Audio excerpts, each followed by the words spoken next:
Good morning students, I am Dr. Priyanka Bhareram and welcome to my channel Royal Educational Services।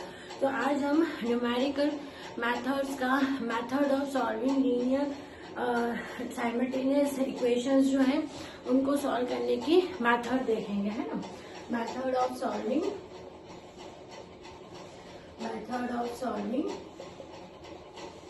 Linear simultaneously equations, है ना। इनको solve करने की method देखेंगे। इसकी जो मेथड्स होती है ना बच्चों, ये दो टाइप की होती हैं। एक होती है डायरेक्ट मेथड और एक जो होती है आपकी इनडायरेक्ट मेथड, ठीक है। अब डायरेक्ट मेथड के अंदर आती है आपकी तीन method, Gauss elimination method, Gauss Jordan method और क्राउच मेथड। ये तीनों मेथड जो है ना डायरेक्ट मेथड के अंदर आती है। इनडायरेक्ट मेथड मतलब इसको आप बोलते हो एग्जैक्ट मेथड, है ना। और ये होती है आपकी इटरेटिव मेथड, है ना। अब इटरेटिव के अंदर आते हैं जैकोबी और साइडल, है ना। गॉस जैकोबी मेथड और गॉस साइडल मेथड, है ना। तो ये जो हमारी लीनियर इक्वेशंस होती हैं उसको सॉल्व करने के मेथड होते हैं इनडायरेक्ट मेथड जिसको एग्जैक्ट मेथड कहते हैं, सॉरी डायरेक्ट मेथड जिसको एग्जैक्ट मेथड कहते हैं, इनडायरेक्ट जिसको इटरेटिव मेथड। इसमें आती है डायरेक्ट में गॉस एलिमिनेशन, गॉस जॉर्डन और क्राउच मेथड। इटरेटिव मेथड यानी इनडायरेक्ट मेथड में आते हैं गॉस जैकोबी मेथड और गॉस साइडल मेथड, ठीक है। तो ये पांचों मेथड जो है हमको न्यूमेरिकल मेथड के अंदर एक के बाद एक कवर करनी है। तो आज हम सबसे पहले देखते हैं हमारी पहली मेथड जो है गॉस एलिमिनेशन मेथड। तो सबसे पहले मैं आपको इसका तरीका बताऊंगी कि किस तरह से गॉस एलिमिनेशन मेथड को सॉल्व किया जाता है ना। तो सबसे पहली मेथड है हमारी गॉस एलिमिनेशन मेथड, है ना। तो अब देखिए गॉस एलिमिनेशन मेथड है मतलब नाम से समझ में आ रहा है कि इसमें एलिमिनेशन होता है और गॉस हमारे मैथमेटिशियन है जिन्होंने ये मेथड दी। तो इसके अंदर हम तीन इक्वेशन हमारी कंसीडर करते हैं, ठीक है।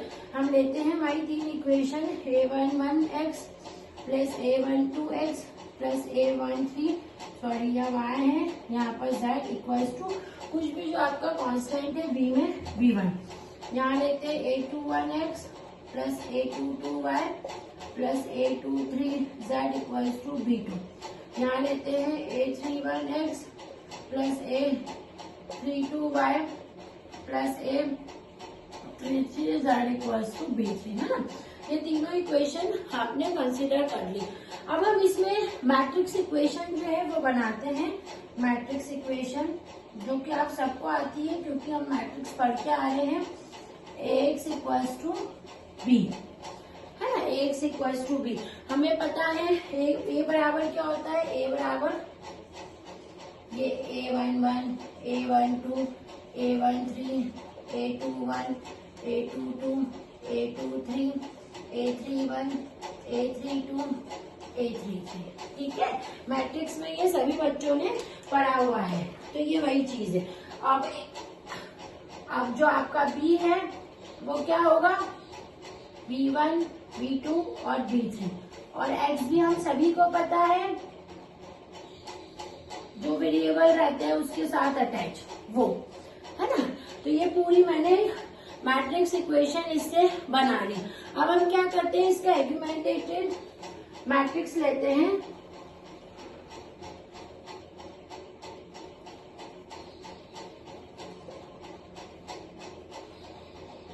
है ना, a कोलन b, जो कि हम मैट्रिक्स में भी बनाते थे हमारा, है ना। c equals to a colon b। तो हम क्या करते हैं, c इक्वल्स टू a की वैल्यू लिखते हैं यहाँ पर a11, a12, a13 colon b1, a21, a22, a23 colon b2, A23 sorry A31 A32 A33 colon B3। अब हमारा उद्देश्य क्या रहता है इस मेथड में, इसको एशलॉन फॉर्म में कन्वर्ट करना, ठीक है। या हम क्या करते हैं, to convert it into echelon matrix. इसको एशलॉन मैट्रिक्स में आपको कन्वर्ट करना है इसको, है ना। ये यहाँ पर दूसरा ले लो ताकि आइडेंटिफाई करने में अच्छा रहता है ना, क्योंकि यहाँ पर B1 था ना, जब ऑगमेंटेड मैट्रिक्स लेंगे तो क्या हो गया आपका C के फॉर्म में हो गया, तो इसको सबको आप C ले लो। मतलब वो वेरिएबल आपके सारे चेंज ही होंगे, कुछ माइनस होंगे कुछ प्लस होंगे, है ना, तो ये सारे आपके चेंज हो जाएगा, है ना। तो ये आप अब क्या करना है, इसको एशलॉन फॉर्म में आपको कन्वर्ट करना है। एशलॉन फॉर्म में कन्वर्ट करना है मतलब ये वाला जो भाग है ये कैसा आना चाहिए, आपका 0 आना चाहिए, ठीक है। तो मैं वही लिख रही हूँ, C equals to C11 C12 C13 D1, यहाँ 0 आना चाहिए, C22 C23 D2, और यहाँ पर भी 0 आना चाहिए। अभी समझ में आ गया कहाँ कहाँ 0 आना चाहिए, केवल इन तीनों भाग में 0 आना चाहिए एशलॉन फॉर्म में आपको इसको कन्वर्ट करने के लिए। तो गॉस एलिमिनेशन का जो मेथड है वो इस टाइप से चलता है। यहाँ पर आप आ गए, यहाँ से तो बहुत इजी है, आप इक्वेशन बना लेंगे इसकी, C11 x plus C12 y plus C13 z, है ना, 12 y plus C13 z equals to D1, ये तो 0 हो गया, तो C22 x plus C23 y plus equal to D2, यहाँ पर C33 x इक्वल्स टू 23। अब ये तीन इक्वेशन आपको मिल गई है ना, अब हम इसको सॉल्व जो है बैक सब्स्टिट्यूशन मेथड से करते हैं। Now solve this buy back substitution method. Back substitution method का मतलब होता है कि देखो यहाँ से एक वेरिएबल की आपको वैल्यू मिल जाएगी, जैसे ये z है ना, z की वैल्यू आपको यहाँ से मिल रही है, तो आप यहाँ पुट कर देंगे उसकी वैल्यू इसके अंदर, है ना, यहाँ पर पुट कर देंगे, यहाँ से आपको एक वेरिएबल की वैल्यू मिल जाएगी, ये आपका 3 है और ये z है, यहाँ से आपको y की वैल्यू मिल जाएगी, है ना, फिर ये y और z की वैल्यू यहाँ पुट कर दोगे तो x, इसको कहते हैं बैक सब्स्टिट्यूशन। z की वैल्यू रखना, y की वैल्यू मिलेगी, फिर y और z की वैल्यू से x की वैल्यू फाइंड करना, ये बैक सब्स्टिट्यूशन। तो गॉस एलिमिनेशन मेथड में हम बैक सब्स्टिट्यूशन मेथड का यूज करते हैं। एक बार फिर से इसको मैं समझा देती हूँ, आपके पास 3 इक्वेशन रहेगी, समझ में आ गई, तीनों इक्वेशन को मैट्रिक्स फॉर्म में लिखना है, क्लियर है। आर्गुमेंटेड मैट्रिक्स बनाना है C equals to A colon B, तो वेरिएबल चेंज होंगे, इसलिए यहाँ पर A1 को हमने C11 लिख दिया, ये C और D के फॉर्म में मैट्रिक्स बनेगा। इसको एशलॉन फॉर्म में बनाना है, यानी ये वाले जो एलिमेंट आते हैं इसको 0 करना है, ये 0 करने के बाद एक इक्वेशन इससे बनेगी, एक इक्वेशन इससे बनेगी और एक इक्वेशन जो है इससे बनेगी आपके, ठीक है।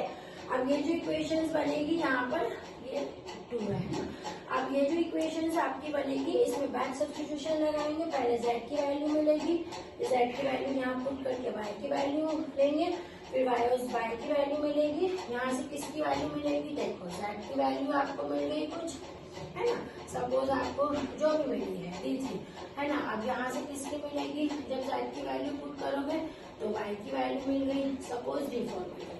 अब यहाँ किसकी वैल्यू मिलेगी, जब y और z पुट करोगे तो आपको z की वैल्यू मिलेगी, है ना। तो ये बैक सब्स्टिट्यूशन होता है x, y और z इस तरह से। तो गॉस एलिमिनेशन मेथड में ये बैक सब्स्टिट्यूशन अप्लाई करेंगे। आप इसको नोट डाउन कर लीजिए, नेक्स्ट वीडियो में हम इसके क्वेश्चन के साथ में मिलते हैं। Thank you.